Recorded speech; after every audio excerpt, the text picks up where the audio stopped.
June 24, 1812. The Niemen River, Eastern Europe. Napoleon Bonaparte sits astride his horse at dawn, staring across the quiet water. The river is narrow. Almost disappointingly so. Beyond it lies Russia, vast, silent, unknowable. Around him stand nearly 600,000 men, the largest army Europe has ever seen. They wait for his signal. Some believe this march will end all wars. Others feel something colder in their bones. Napoleon is 42 years old, at the peak of his power. He has broken Austria, humbled Prussia, redrawn the map of Europe with a pen and a sword. Kings obey him. Emperors fear him. Yet here, on this still morning, he hesitates. Not long but long enough. The decision has already been made. When Napoleon gives the order to cross the Niemen, it feels routine. Just another campaign. Just another enemy who will be forced to kneel.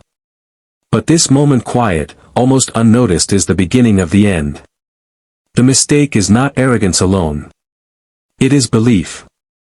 Napoleon believes history will behave the way it always has. He believes decisive battles win wars. He believes speed, discipline, and pressure will force Tsar Alexander I to surrender, just as others have. He believes logistics can be managed, that the land will provide, that winter is a rumor exaggerated by cowards. Russia believes none of this. As the Grand Armée advances, the enemy refuses to fight. Russian forces retreat again and again, burning villages, poisoning wells, stripping the land bare. The maps Napoleon trusted mean nothing now.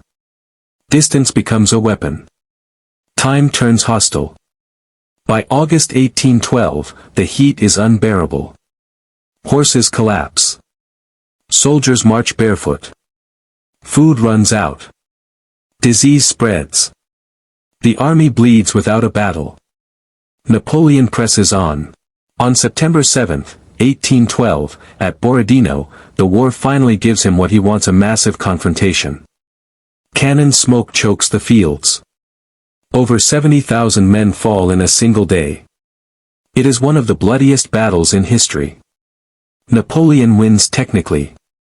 The Russian army withdraws again. It is victory without collapse. Triumph without resolution. A week later, Napoleon enters Moscow. The city is eerily empty. No delegation. No surrender. No keys. That night, fires erupt across the capital. Whether ordered or inevitable, Moscow burns. Flames devour the prize Napoleon crossed a continent to claim. He waits 5 weeks in the ruins, convinced Alexander will come to terms. The Tsar never does. Winter arrives early. On October 19, Napoleon orders the retreat. It is too late. Snow buries roads. Temperatures plunge below freezing. Men freeze where they stand.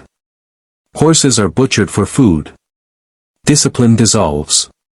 The greatest army in Europe becomes a column of ghosts. Russian cavalry and peasants harass the retreat without mercy. At the Berezina River, panic and ice kill thousands more. Napoleon leaves the army in December, racing back to Paris to hold his empire together with words while it collapses with blood. Of the 600,000 who crossed into Russia, fewer than 100,000 return. The mistake was not just invading Russia. It was believing that power could bend geography, climate, and human endurance. That war could be controlled forever. That momentum could replace humility. Napoleon will fight again. He will even rule again briefly.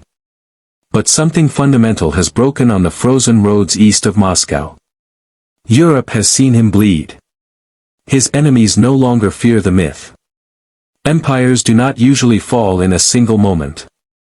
Sometimes they begin to die with a simple step across a quiet river, on a calm morning, when everything still looks possible.